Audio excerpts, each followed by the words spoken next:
लंबी चुड़ैल और बौने भूत की शादी। एक समय की बात है जब एक रामपुर गांव पर अजीब सा श्राप लगा हुआ था। उस श्राप की वजह से उस गांव में किसी भी लड़की की शादी नहीं हो पा रही थी। उसी गांव में एक छोटा सा परिवार रहता था जिसमें रमेश, उसकी पत्नी रीमा और उसकी बेटी काजल रहते थे। काजल को दूसरे गांव में रह रहे मुन्ना नाम के लड़के से बहुत प्यार था। मुन्ना भी काजल को बहुत प्यार करता था। एक दिन मुन्ना अपने माता पिता को काजल के बारे में बताता है कि वह उससे शादी करना चाहता था। पर जैसे ही उसके माँ बाप रामपुर गांव का नाम सुना तो वह शादी से साफ इनकार कर देते हैं। क्या हुआ माँ? आप लोग ऐसे चौंक क्यों गए? अरे उस गांव पर तो श्राप है, श्राप। उस गांव के किसी भी लड़की से कोई शादी नहीं कर सकता। ये आप कैसी बातों में विश्वास करने लगे हो? ये सब बेकार की बातें। मुन्ना के माता पिता इतना कहकर वहां से निकल लेते हैं। मैं शादी तो काजल से ही करूंगा। और क्या है, रामपुर गांव का श्राप, वह भी जानकर रहूंगा। अगले दिन मुन्ना झूठ बोलकर रामपुर गांव के लिए निकल पड़ता है। वहां जाकर उसको ऐसा कुछ भी नहीं लगता कि उस गांव पर कोई श्राप है। मुन्ना वहां अपने दोस्त विरन के घर रुकता है। काजल को जब पता लगता है कि मुन्ना उसके गांव में आया हुआ है तो वह बहुत खुश होती है और एक दिन चुपके से खेतों में उससे मिलने जाती है। मुन्ना, तुम यहाँ कैसे? आना पड़ा काजल। मैंने अपने घर तुमसे शादी की बात की तो उनको कोई ऐतराज नहीं हुआ, पर जैसे ही उन्होंने तुम्हारे गांव का नाम सुना तो बस उनके तो होश ही उड़ गए। मुझे इसी बात का डर था। मतलब तुमको श्राप वाली बात पता थी? वो तो पूरे गांव को पता है, यहाँ की लड़की से कोई शादी नहीं करता। पर ऐसा क्यों? क्योंकि श्राप लगा है इस गांव पर, या फिर बोलो हम गांव की सब लड़कियों पर। अरे पर कैसा श्राप?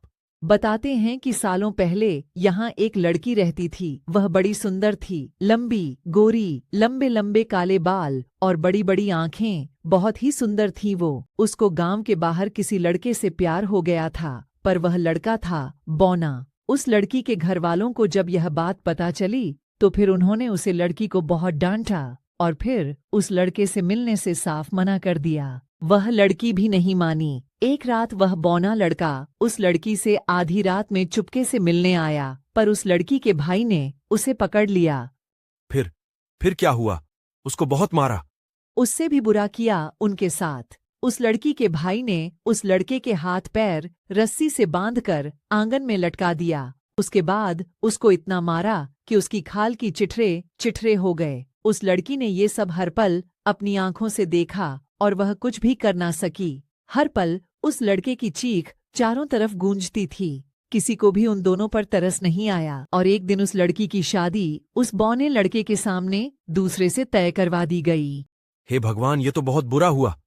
बुरा तो उसके बाद हुआ जब वह लड़की फेरे लेते वक्त नीचे गिर पड़ी और उसके मुंह से गाज निकलने लगा। उसने जो जहर खा लिया था वह तड़पती हुई उस बौने लड़के के सामने मर गई और वह लड़का चीखता रह गया। उसके बाद वह लड़का पागल हो गया और बस यूं ही बोलता रहता था कि अब उसके खानदान की क्या बल्कि पूरे गांव की लड़कियों की शादी नहीं हो पाएगी। सब उस पागल की बात को मजाक में लेने लगे कि पागल ही तो है। पर जब उसी लड़की के छोटी बहन की शादी हुई तो वह भी बिल्कुल वैसे ही मंडक में फेरे लेते वक्त गिर पड़ी। उसके मुंह से गाज निकाल और वह मर गई।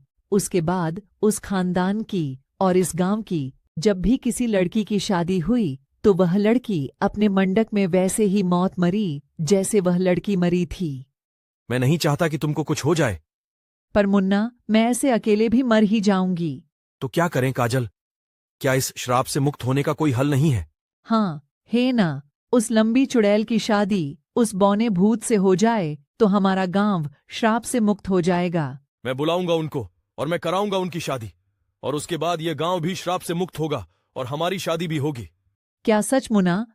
हाँ काजल, ये मेरा वादा है तुमसे।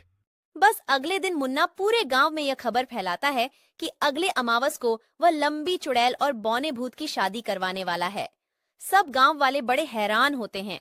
मुन्ना गांव के बीचों बीच टेंट लगवा देता है। टेंट लगते ही लंबी चुड़ैल और बौने भूत जाग उठते हैं। किसकी हिम्मत हुई इस गांव में शादी के टेंट लगाने की? लगता है किसी की मौत आई है। दोनों मिलकर जाते हैं तो गांव में बड़ी ही सुंदर टेंट लगा होता है, पर उनको यह पता नहीं चलता कि आखिर शादी किसकी हो रही है। दोनों भूत और चुड़ैल पूरी रात टेंट के आसपास रहते हैं, पर उनको फिर भी कुछ पता नहीं लग पाता। अब अगले दिन हर जगह फूलों की सजावट होने लगती है। आखिर किसकी शादी की तैयारी चल रही है ये सब इन गांव वालों की कोई साजिश है ताकि वह हमसे उस लड़की को बचा सके। पर ऐसा कभी नहीं हो पाएगा। मेरी शादी नहीं हो सकी तो किसी की शादी नहीं होने दूंगी मैं, कभी नहीं। अब रात को मुन्ना काजल से बोलता है कि वह कुछ औरतों को इकट्ठा करके टेंट में नाच गाना शुरू कर दे। काजल बिल्कुल वैसा ही करती है। रात को सभी औरतें नाचने लगती हैं। लंबी चुड़ैल वहीं खड़ी होती है। गाने की आवाज सुनकर उसका मन भी नाचने को करता है। वो वहां रखे घुंघरू उठाती और बस अपने पैरों में बांधकर नाचना शुरू कर देती है। वहां नाचती सभी औरतें हैरान रह जाती हैं। उनके सामने बस उनको घुंघरू दिख रहे होते हैं और उनको एहसास हो जाता है कि लंबी चुड़ैल उनको पहकर नाच रही है।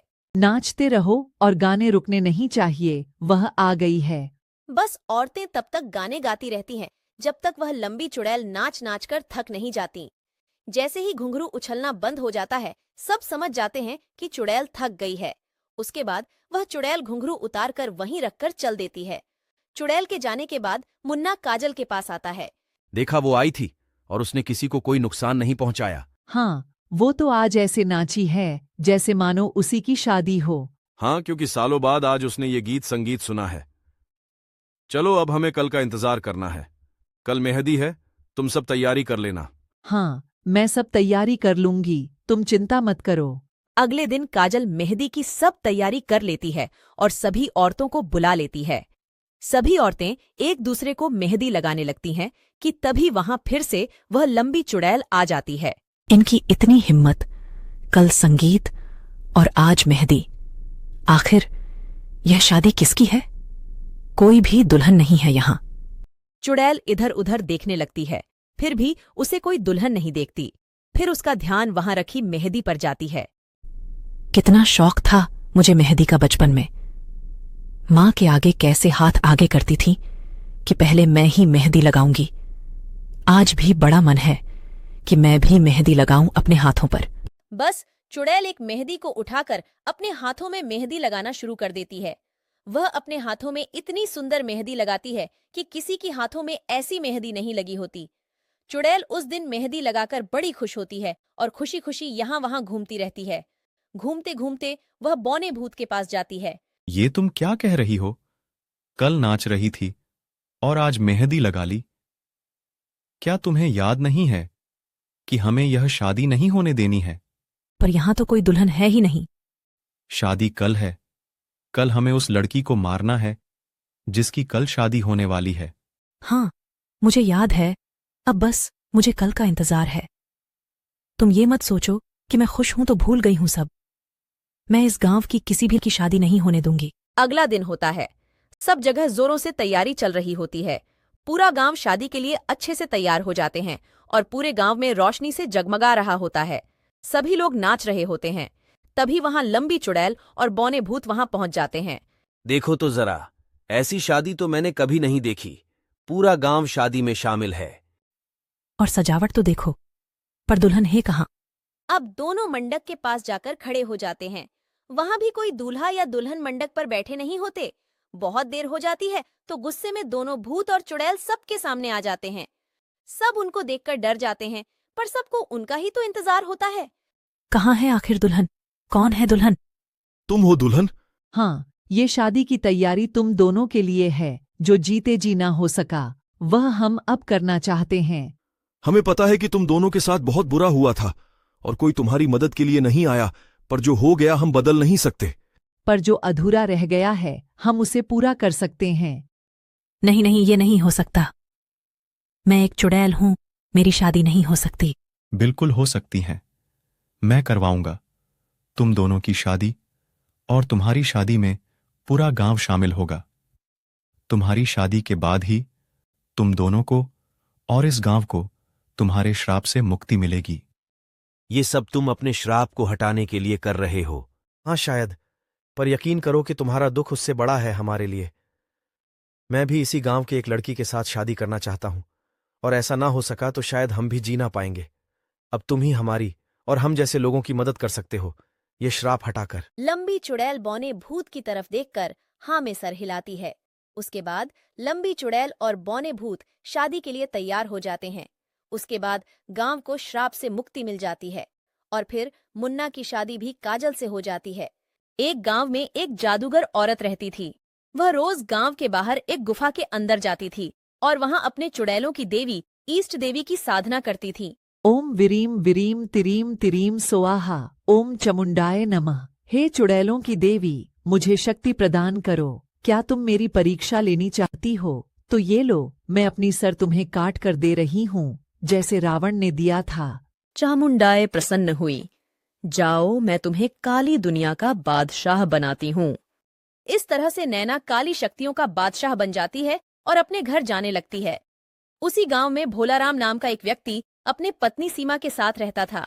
एक दिन भोलाराम अपने खेत में मेहनत करने के बाद घर जाता है तो अपनी पत्नी को उदास देखता है, तो वह अपने पत्नी से पूछता है, अरे भगवान, चेहरा क्यों उतरा हुआ है? क्या बताऊं जी, हमारा पुत्र मुन्ना अभी तक घर नहीं आया। सूरज भी ढलने को है, मुझे बहुत चिंता हो रही है। तुम भी ना इसमें टेंशन लेने की क्या बात है? अभी बच्चा है ना, इसलिए कहीं खेल रहा होगा। अब तुम ही बताओ, इस उम्र में नहीं खेलेगा तो क्या हमारी उम्र में खेलेगा? अच्छा, अब चलो, आपका मनपसंद खाना बनाई हूँ, वह भी घी डालकर। क्या तुम सेवई बनाई हो? अरे वाह, मजा आ जाएगा। मुझे सेवई बहुत पसंद है। लेकिन मुन्ना अभी घर पर नहीं है ना? जब वह आएगा तो हम एक साथ मिलकर खा लेंगे। रात होकर सुबह हो गया, लेकिन भोलाराम का बेटा नहीं आया।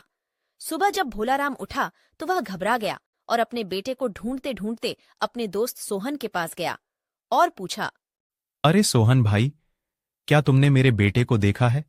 कल से ही गायब है, अभी तक घर नहीं आया। क्या तुम्हारा बेटा गायब है? मेरी पत्नी भी कल से गायब है। मुझे लगता है कि गांव में कुछ गड़बड़ है। हमें इसका पता लगाना होगा। इधर जादूगर नैना गांव के 2 लोगों को अपने जादू से गायब करके गुफा के अंदर बांध कर रखी थी। हमें कहाँ लाई हो? तुम इंसान नहीं डायन हो। गांव के लोग तुझे अच्छा समझते हैं, लेकिन तू औरत के नाम पर एक कलंक है। जाने दे, हमने तुम्हारा क्या बिगाड़ा है? आने वाली अमावस्या के काली रात को मैं तुम लोगों को अपने ईष्ट देवी चामुंडाई को बलि चढ़ाऊंगी। इससे मैं और भी शक्तिशाली हो जाऊंगी। थोड़ी देर बाद जादूगर नैना अपने घर चली जाती है। उसका पति बिहारी इस बात से हमेशा परेशान रहता था कि उसकी पत्नी बिना बताए कहीं कहीं चली जाती है। बिहारी का शादी हुए 10 साल गुजर रहे थे, लेकिन अभी तक उसे एक भी संतान नहीं हुआ था। इस बात को लेकर उसकी सास नैना को हमेशा ताना मारती थी। अरे आ गई कलमुही, दिन भर न जाने कहाँ गांव और गली में घूमती रहती है। इस बात से नैना हमेशा परेशान रहती थी। वह हमेशा सोचती थी कि हमें संतान क्यों नहीं हो रहे हैं। उसने सुना था कि गांव के बाहर एक कुटिया में एक बाबा रहते हैं। वह लोगों का भाग्य भविष्य बताते हैं। अगले ही दिन नैना बाबा के पास जाती है। पुत्रवती भव बच्चा, पुत्रवती भव। बाबा, आपको कैसे पता कि मैं संतान के लिए आई हूँ? मुझे सब कुछ मालूम है, सब कुछ। लेकिन तुम्हारे भाग्य में तो संतान सुखी नहीं है, क्योंकि तुमने आज तक बहुत बुरे काम की है, लोगों को दुख पहुंचाया है। जैसी करनी वैसी भरनी। बाबा, कोई तो उपाय बताइए। मेरी सास मुझे रोज ताना मारती है। एक उपाय है। आने वाले छठ पर्व को तुम छठ व्रत रखो।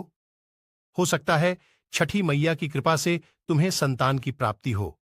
और इस बात का खास ध्यान रखना, आगे से सभी गलत काम त्याग देना।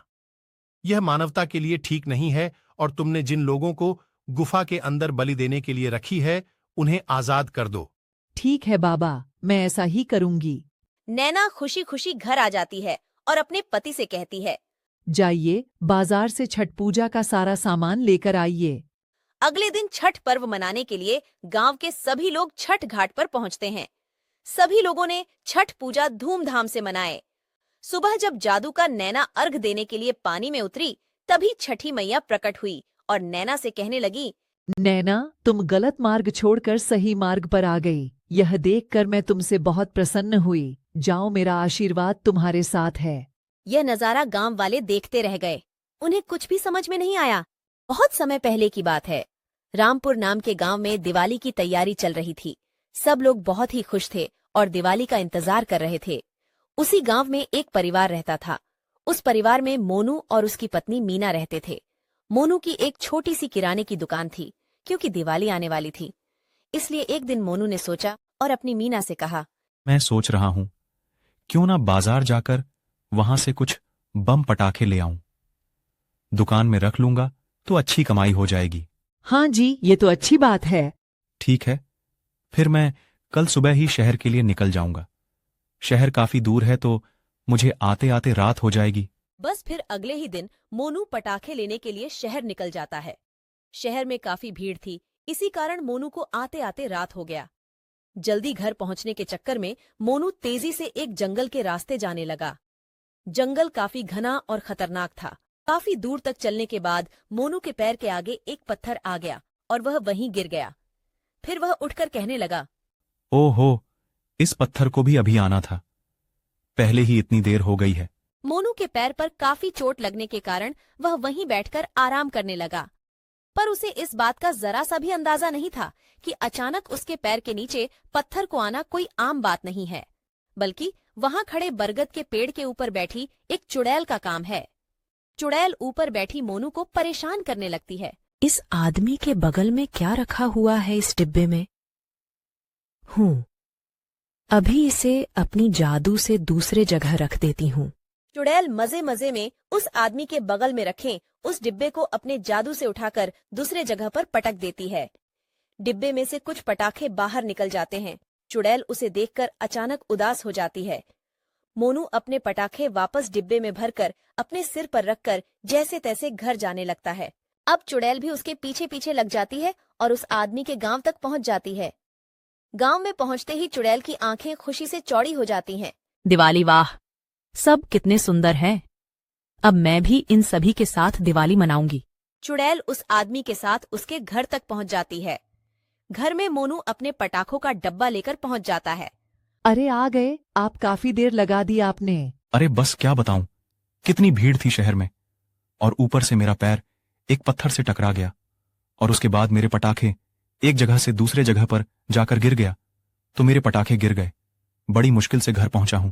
ओ हो, चलो आप हाथ मुंह धो लो, मैं खाना लगा देती हूँ। मोनू मुंह हाथ धोकर खाना खाने लगता है और चुड़ैल वहीं खड़ी उस डिब्बे को देखती रहती है। जब मोनू और मीना सो जाते हैं तो वह चुपके से उस डिब्बे को घर के बाहर ले जाती है और फिर उसमें से पटाखे निकालने लगती है। अरे वाह, अब इन पटाखों को जलाऊंगी, कितना मजा आएगा। कितने नए नए तरीके के पटाखे हैं ये, मैंने तो कभी नहीं देखे। चुड़ैल एक एक करके उन पटाखों को जलाने लगती है और खुशी के मारे उछलने लगती है। पटाखों का आवाज सुनकर मोनू अचानक उठ जाता है। ये इतनी रात को पटाखों की आवाज कहां से आ रही है?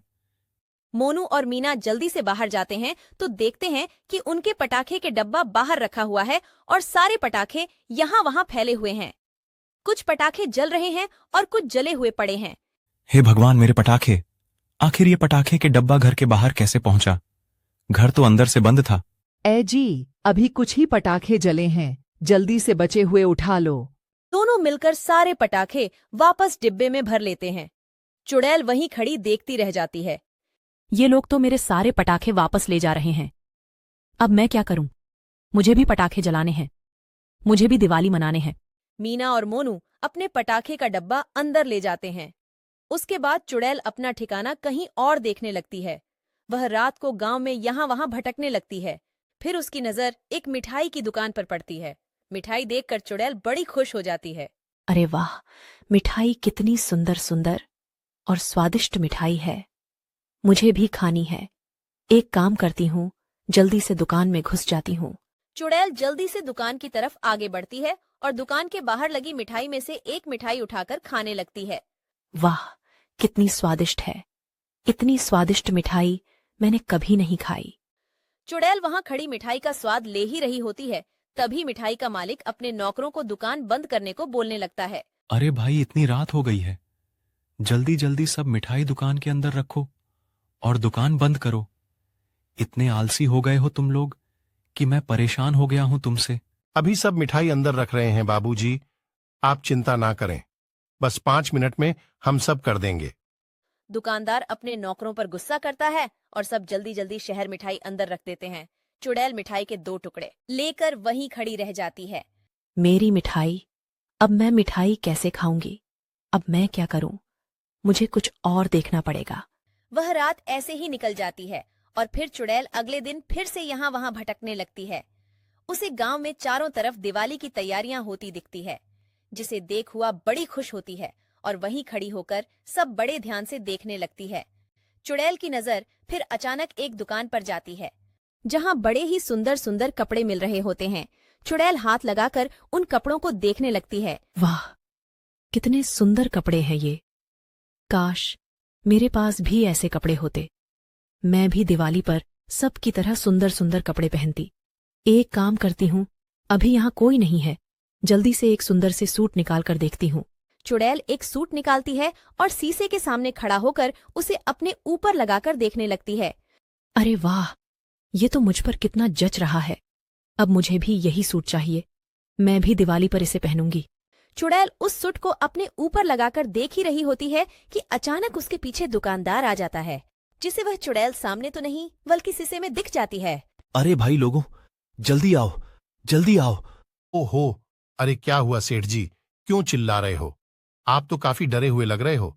अरे बात ही कुछ ऐसी है। अरे, पर बात तो बताओ कि क्या है। अरे मैंने अपनी दुकान में एक चुड़ैल देखी है।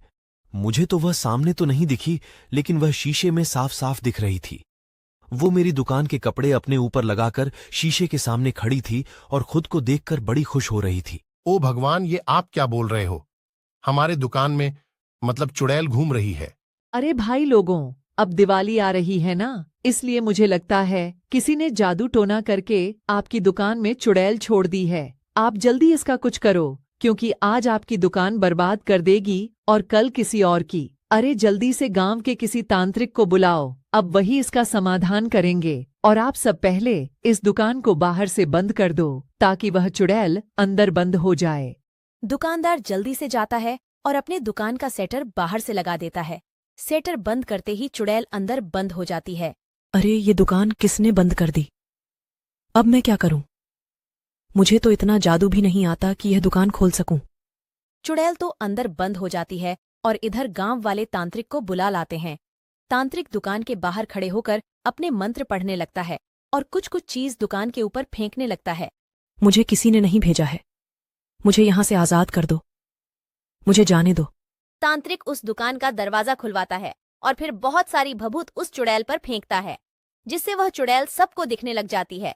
उसके बड़े ही पुराने कपड़े होते हैं और दिखने में वह बहुत ही गरीब होती है। मुझे जाने दो। मुझे भस्म मत करो। मैं किसी का कुछ बुरा नहीं किया।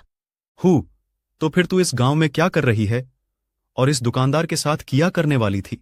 दुकानदार जल्दी से जाता है और अपने दुकान का सेटर बाहर से लगा देता है।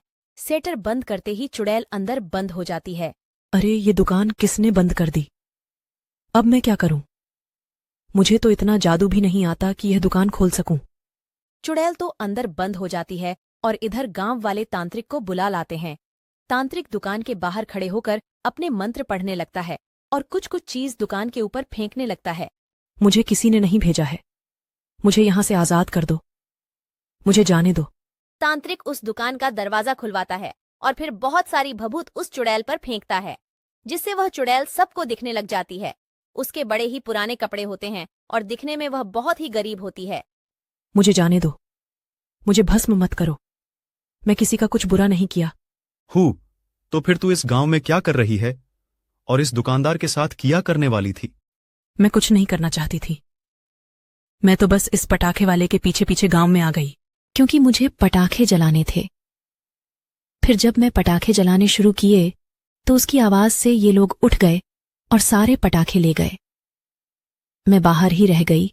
उसके बाद मैं मिठाई खाने गई तो वहां भी उस दुकानदार ने सारे मिठाई अंदर रखवा दी और मैं मिठाई भी नहीं खा पाई। मैंने कुछ नहीं किया। मैं बहुत गरीब थी और दिवाली के दिन ही मेरी मां की मौत हो गई थी। बड़ी इच्छा थी कि हमेशा एक बड़ी दिवाली मनाऊं, पर ऐसा कभी नहीं हो सका। मैं भूत चुड़ैल देखकर बता सकता हूं कि कितना खतरनाक है। यह चुड़ैल ऐसी नहीं है, यह सच बोल रही है। अब तुम सब गांव वालों को इसकी इच्छा पूरी करनी होगी। पर तुम भी वादा करो कि उसके बाद तुम यहां से चली जाओगी। हाँ, मैं वादा करती हूँ, फिर मैं चली जाऊंगी। बस फिर सब गांव वाले ये इच्छा पूरी करते हैं। उसकी जो इच्छा जीते जी पूरी नहीं हो पाई थी, वह मरने के बाद पूरी हो ही जाती है। दिवाली के खत्म होने पर वह चुड़ैल सबको धन्यवाद करती है और वहां से हमेशा हमेशा के लिए चली जाती है। ऋतु बहुत सुंदर और संस्कारी लड़की थी। छोटी उम्र से ही वह व्रत और उपवास किया करती थी। वह पूरे गांव में अपने सुंदरता के कारण जानी जाती थी। बचपन से ही उसको सबका प्यार मिला। सुंदर होने के कारण उसकी शादी किसी गांव के सबसे सेठ घराने में हुई, जहां उसे किसी भी चीज की कोई कमी नहीं थी। उसका पति राकेश और सास ससुर भी उसे खूब प्यार से रखते थे। एक दिन की बात है, आज तो बहुत सारे काम हैं, जल्दी से नहाकर मंदिर से हो आती हूँ। पूजा पूरी होने के बाद ऋतु अपने दोस्त रीना से मिलती है। रीना और रानी आपस में बात करने लगती हैं। अरे ऋतु, कैसे हो? तुम कितने दिनों बाद दिख रही हो। मैं बिल्कुल ठीक हूँ रीना। तुम तो और भी सुंदर हो गई हो। ध्यान रखना अपना, इस गांव में सुंदर लड़कियां टिकती नहीं हैं। क्या मतलब? तुमने नहीं सुना उस काली चुड़ैल के बारे में? चुड़ैल?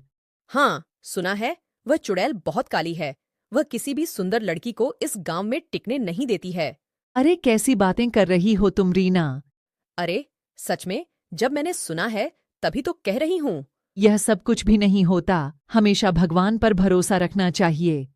हाँ, वह तो है, पर तुम भी ना रीना, छोड़ो इन सब बातों को। यह बताओ कि आजकल तुम दिखती नहीं हो। मैं मंदिर थोड़ी देर में आती हूँ, इसीलिए तुमसे मिल नहीं पाती। आज जल्दी आ गई तो तुमसे मुलाकात हो गई। हाँ, तभी क्या करूं यार, मेरे पति ऑफिस जल्दी जाते हैं, ना तो जल्दी उठना पड़ता है, फिर सारे काम निपटाकर उनके लिए नाश्ता भी तो बनाना होता है। तुम बड़े किस्मत वाली हो जो तुम्हें इतना अच्छा ससुराल मिला है। हाँ, वह तो है। अच्छा, तुम्हारे घर में सब ठीक है ना? कहाँ ठीक? तुम्हें पता है ना मेरी सास कैसी है। दिन भर मेरे सर पर चढ़ी रहती है, यह करो वह करो। रीना, ऐसा नहीं कहते। सास तो माँ के समान होती है ना। अगर कुछ बोल दिया तो बुरा क्यों मानना? ना, बुरा नहीं मानती, पर सर दर्द हो जाता है मेरा दोनों माँ बेटे के साथ। अच्छा चलो, अब देर हो रही है। हाँ, कल मिलते हैं। ठीक है। ऋतु मंदिर से घर आ जाती है। उसकी सास किचन में खाना बना रही होती हैं। अरे ऋतु, बेटा आ गई। तुम कहाँ रह गई थी? बड़ी देर कर दी आने में। जी माँ जी, वह रीना मिल गई थी तो उसी से बातें करने लगी। बहुत दिनों बाद दिखी थी। लेकिन आप क्यों बना रही हो खाना? मैं आ तो रही थी, मैं बना लेती। मैंने सोचा कहीं राजू के लिए देर ना हो जाए। अच्छा, मैं कर लेती हूँ। ऋतु आ गई। तुम बहुत देर कर दी। हाँ, थोड़ी देर हो गई।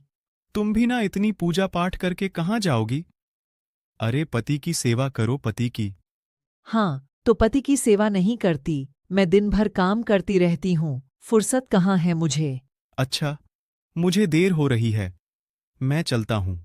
बातें बनाते रहोगे तो देर नहीं होगी। ऋतु बाहर का काम निपटाकर वाइट रूम में कपड़े धोने चली जाती है। तभी अचानक उसके चेहरे पर खुजली होने लगती है। जब वह खुद को शीशे में देखती है तो उसके चेहरे में कुछ दाने से नजर आते हैं। ये मेरे चेहरे पर क्या हो रहा है? अचानक से इतनी खुजली क्यों हो रही है? तभी ऋतु अपने सास को आवाज देकर बुलाती है। माँ जी देखिए ना, मेरे चेहरे पर ना जाने यह क्या हो रहा है। मुझे बहुत तेज खुजली हो रही है। अरे ये क्या हो रहा है? तुम्हारे चेहरे पर इतने सारे दाने क्यों निकल रहे हैं? पता नहीं माँ जी। अब भरे समाज में कैसे निकलेगी बाहर? लोग तरह तरह की बातें बनाएंगे। पूरे गांव वाले जलते थे हमसे सुंदर बहू किसी की भी नहीं है। ये कैसी बातें कर रही है आप? आपको समाज की पड़ी है, मेरे स्वास्थ्य का आपको कोई चिंता नहीं है। अरे, हम तुम्हें उस गरीब खाने से क्यों लाए हैं यहाँ? बस इसलिए कि तू सुंदर थी। नहीं तो रिश्ता तो बराबरी का होता है। आपके दिल में ऐसी भावना है, मुझे पता होता तो मैं आपके घर शादी करके कभी नहीं आती। अरे देखो तो कैसे जवान चल रही है इसकी। तुझे जो करना है कर, पर समाज में हमारा मान सम्मान खराब नहीं होना चाहिए, समझी? ऋतु की सास वहां से चली जाती है। ऋतु वहीं रोने लगती है। तभी उसे लगता है उसके पीछे कोई है। वह जब पीछे मुड़ती है तो देखती है कि काली करलूठी चुड़ैल खड़ी होती है। ऋतु उसे देखकर डर जाती है। क्यों रे, बड़ी सुंदर है तू, पूरी गांव में सबसे सुंदर। अब मैं बताती हूं तुझे। कौन हो तुम? मेरे पीछे क्यों पड़ी हो? मैंने तुम्हारा क्या बिगाड़ा है? तू मेरे हाथों से नहीं बचेगी। पर मेरी गलती क्या है? सुंदर है ना, तेरी गलती है सुंदर होना। चुड़ैल जोर से ऋतु का गला दबाने लगती है। ऋतु अपने जान का भीख मांगती है, पर चुड़ैल पर उसका कोई असर नहीं होता। मुझे जाने दो, मैं सुंदर हूँ तो उसमें मेरी क्या गलती है? रंग तो भगवान देता है। ऋतु के ऐसा कहने पर चुड़ैल उसे छोड़ देती है और ऋतु से कहती है, मैं भी ऐसे ही गिड़गिड़ाती थी लोगों के आगे। जब तुम्हारे जान पर बात आई तब तुम्हें याद आया कि रंग भगवान देता है, तुम्हारे लिए अलग नियम और मेरे लिए अलग। क्या किया लोगों ने तुम्हारे साथ? चाहे तुम कितनी भी अच्छी क्यों ना हो, यह समाज तुमसे तुम्हारा चेहरा देखकर ही बात करेगा। अब तुम ही बताओ, मैं काली हूं तो उसमें मेरा क्या दोष? सब लड़कियां मेरा मजाक बनाया करती थीं। मेरे लिए कोई रिश्ता नहीं आता था, सिर्फ इसलिए कि मैं काली हूं। सब मुझे ताने सुनाते थे, यहां तक कि मेरे परिवार वाले भी। एक दिन तंग आकर मैं नदी में कूदकर अपनी जान दे दी। तो तुम सारे सुंदर लड़कियों को क्यों मारती हो? क्योंकि नफरत है मुझे सुंदर लड़कियों से। इन्हें अपने रंग रूप का बड़ा घमंड होता है। नहीं नहीं, ऐसा नहीं है। सारी लड़कियां गलत नहीं होती। लोग रंग देखकर अपना भेदभाव करते हैं। पर तुम्हें क्या लगता है? मैं बहुत खुश हूँ। मुझे अपना रंग नहीं पसंद। लोग केवल मेरे सुंदरता को देखते हैं, मेरे संस्कारों का कोई मूल्य नहीं। सच्चाई तो यह है कि समाज काले रंगों से तो भेदभाव करता ही है, पर सुंदर व्यक्ति भी एक सजावट की वस्तु बनकर रह जाता है। मैं तुम्हारी बात से सहमत हूं, पर कम से कम सुंदर लोगों को सम्मान तो मिलता है। लोग सम्मान सुंदरता को देते हैं, व्यक्ति को नहीं। मेरी सास मेरे साथ तब तक अच्छे से रहती थी जब तक मैं सुंदर थी। जब मेरा चेहरा खराब हो गया तो उन्हें अपने मान सम्मान की चिंता हुई, उसके बाद अपने समाज की चिंता। मुझे नफरत है उन लोगों से जो व्यक्ति को उसके चेहरे से पकड़ते हैं। चुड़ जाती है, उसे कुछ समझ में नहीं आता। बुढ़िया, चल माफी मांग अपनी बहू से। नहीं नहीं, इसकी कोई जरूरत नहीं। सास तो माँ समान होती है। इसने तेरे साथ गलत किया, इसे इसकी सजा मिलनी चाहिए। नहीं, ये कैसी बातें कर रही हो? तुम अपना गुस्सा ठोक दो। चुड़ैल ऋतु के कहने पर शांत हो जाती है और ऋतु से विदा लेती है। अच्छा, अब मैं चलती हूं। तुम्हारा बहुत बहुत धन्यवाद। अगर आज तुम्हें मेरे हाथों से कुछ हो जाता तो मैं कितनी बड़ी गलती कर देती। किसी भी बेगुनाह को सजा देना किसी और के गलती के वजह से बिल्कुल गलत है। आगे से ध्यान रखना। पर ऐसे लोगों को क्या करूं? तुम्हें करने की कोई जरूरत नहीं। हम सबके ऊपर एक ईश्वर है, वह सबको उनके करने की सजा देते हैं। अब देखो, तुम मुझे मार भी तो सकती थी, पर जिसे भगवान पर भरोसा होता है उसके साथ कभी कुछ गलत हो ही नहीं सकता। ऋतु की सास चुपचाप हैरान होकर ऋतु और चुड़ैल को देखती है। उसे अभी भी कुछ समझ में नहीं आया था।